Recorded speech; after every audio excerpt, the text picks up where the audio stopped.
What's your opinion on barefoot shoes in everyday life? And to be honest with you, I think barefoot shoes are entirely a personal preference, but looking for any meaningful, let's say, clinical outcomes on these is something that's going to be very complex because you need to define what are you looking for, what changes do you expect to see, how would you define the impact of those changes? It essentially encapsulates the problem with every injury prevention activity is that we need huge global amounts of data to essentially separate the potential signal to noise issues and get a very clear result for that. Now, I know there was a bit of a study last year and I didn't fully delve into it, but I believe the implication was that they were going to prevent injuries. But then I would say, in my personal experience, I've been wearing Barefoot for years. The only bone I have broken is the one in my feet. Did I see changes in my shoes from wearing barefoot shoes? Definitely. Your feet spread out a little bit.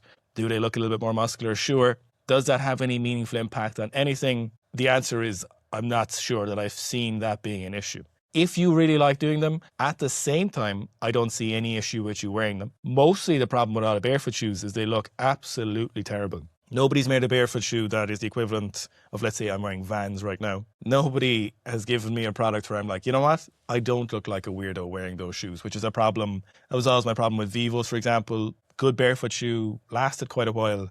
But you look like you're wearing diving shoes, for example. So when it comes to barefoot shoes, the aesthetics is a big problem. I don't really think you're going to see massive, meaningful progress. I'm absolutely interested in individual adaptations here. If someone has any interesting anecdotes, if someone talks about it or they're like, oh yeah, I wore barefoot shoes and it massively cleared up something, or at least I think it did, very open to that. I'm always interested, of course, to hear those kind of stories. But in a meaningful sense, they're not really going to make a massive difference unless you really want to, or you feel like there's something you could get out of them. Definitely where you could see an issue with this is people trying to run long distances with those, or trying to do a lot of running if you're not used to running, or if you go from running long distances wearing a certain type of running shoe at the moment, and then you switch to barefoot shoes and you try to match those distances, you're almost certainly going to get some kind of foot injury or further up the chain, maybe cause an issue. So that's definitely a problem area.